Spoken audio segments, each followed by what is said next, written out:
News every 15 minutes, weather every 10, and sports twice an hour.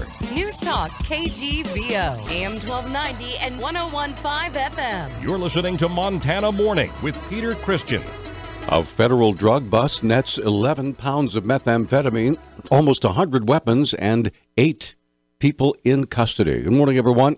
Montana Morning. It's Monday, January 16th, 2017. Right now, the sky's fair. It is cold, bitter cold. We have 6 degrees below zero right now. Our newscast this morning is sponsored by Western States Cat, located on Reserve Street with things you'll need all winter, like great deals on batteries and antifreeze. At a press conference in Missoula Friday, it was announced that an operation in western Montana had been completed that convicted 8 defendants for methamphetamine distribution and illegal firearms possession. Task Force member Guy Baker of the Missoula Police Department provides details.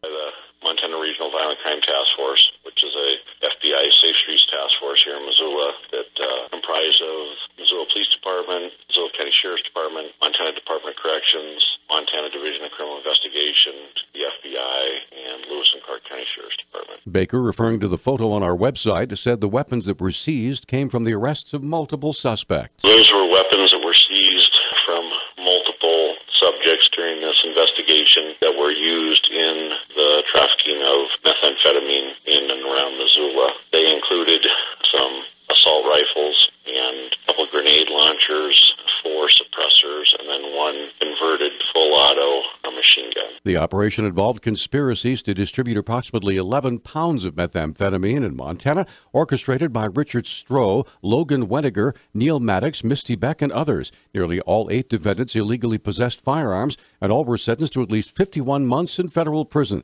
Chief U.S. District Judge Dana Christensen sentenced Weniger to 17.5 years and Maddox to 15 years in prison. A Bozeman man charged in the fatal drug overdose of a Montana State University student wants the charge dismissed, arguing that the synthetic drug was not illegal at the time. Daniel McGrail has pleaded not guilty to felony criminal distribution of dangerous drugs. Prosecutors allege he gave his synthetic drug U47700, also known as Euphoria, to Jeffrey Qualls at a Bozeman music venue. Qualls shared the drug with 20-year-old Natalie Dietrich, who died of an overdose last January. Attorneys for McGrail said at the time of Dietrich's death, the drug could be legally purchased online and was not listed as an illegal drug by the government. The Bozeman Daily Chronicle reports the defense also argued that the state law that defines dangerous drugs and dangerous drug analogs is unconstitutionally vague. A Great Falls lawmaker has introduced a bill that would prevent local governments from placing bans on talking or texting on a cell phone while driving. Republican Representative Jeremy Trebus told the Great Falls Tribune studies have not shown such bans result in fewer crashes or insurance claims. Russ Rader, a spokesman for the Insurance Institute for Highway Safety, said handheld cell phone and texting bans do change driver behavior, but the Institute has found no evidence that there is corresponding reduction in crashes in states that enact the restrictions. Montana does not have a statewide ban, but 10 cities and towns do, including Missoula. The House Judiciary Committee is scheduled to hear Trebus's bill sometime tomorrow.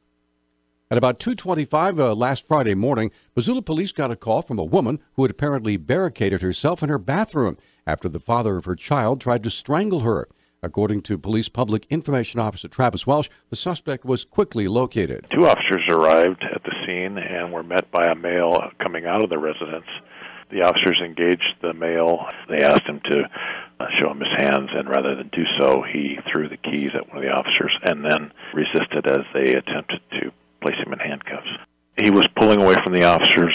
He was refusing to comply with instructions. Police identified the suspect as 25-year-old Toby Wolfblack, who now faces 6 charges, including a felony charge of aggravated assault due to permanent or life-threatening injury. There were 2 small children in the home, ages 5 and 2.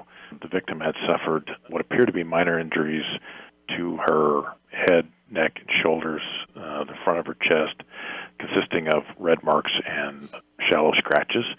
However, with the case of strangulation, there's always a concern for interior injury in the throat. The victim did not seek immediate medical attention.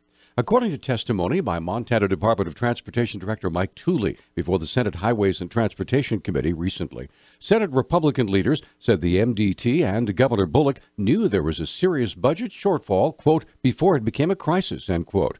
Senate Majority Leader Fred Thomas describes how private sector companies had to lay off employees just before the holidays. Just before Christmas, if you remember, they announced that they were suspending about $150 million worth of projects for highway construction projects across the state because there was a lack of cash flow and funding for the matching funds. And so immediately people were laid off and lost their jobs over his maneuver. Thomas said the message from an internal memo to employees of the Montana Department of Transportation was all about the protection of agency jobs. But don't worry, we're not going to reduce any FTEs in the Department of Transportation. I mean, it's just glaringly sickening. I don't know what to say. I mean, because this message say it's okay to send a signal and people in the private industry lose their jobs over his actions, but then his director tells everybody in the government, nothing to worry about. We'll take care of you. Thomas praised Director Tooley as being a really good person who is working for poor leadership under Governor Bullock. The Environmental Protection Agency is giving Libby and Troy property owners until March 31st to seek help with asbestos. The Flathead Beacon reports thousands of properties have been inspected and cleaned up after the Superfund area since the early 2000s. Property owners may have to shoulder their own costs if they contact the agency after the deadline. As of 9 o'clock Saturday morning, Missoula City County Health Department declared a Stage 2 air pollution warning. Air quality specialist Sarah Cofield said that a high-pressure ridge has established itself over the Missoula Valley, which is trapping all the pollutants released from cars, fireplaces, and wood stoves. Conditions deteriorated rapidly. We really thought we'd have a bit more time before the air quality got as poor as it did. But we went into Stage 1 right away, and we just saw that continued accumulation of pollutants in our valley air, and it has worsened to the extent that we're now in a Stage 2 air pollution warning. She described the restrictions that a Stage 2 warning brings about. People cannot have visible emissions from their solid fuel burning devices unless they have a sole source of heat permit. I believe there are 5 of those left in town. So that means people with fireplaces and wood stoves are not allowed to have any visible smoke coming out of their chimneys. She said a warm, moist weather system is due to move into the area by this week, which should help scour out the inversion and improve air quality. Our News Talk time is 6:12. Newstalk, KGVO. Missoula's official weather station. Ample sunshine today, but cold. Valley inversions will keep colder air trapped. We'll stay in the single digits for highs. It'll feel like it's below zero with that light wind. Tonight, partly cloudy, lows in the single digits, freezing rain possible Tuesday. I'm meteorologist Brooke Foster, KECI 13.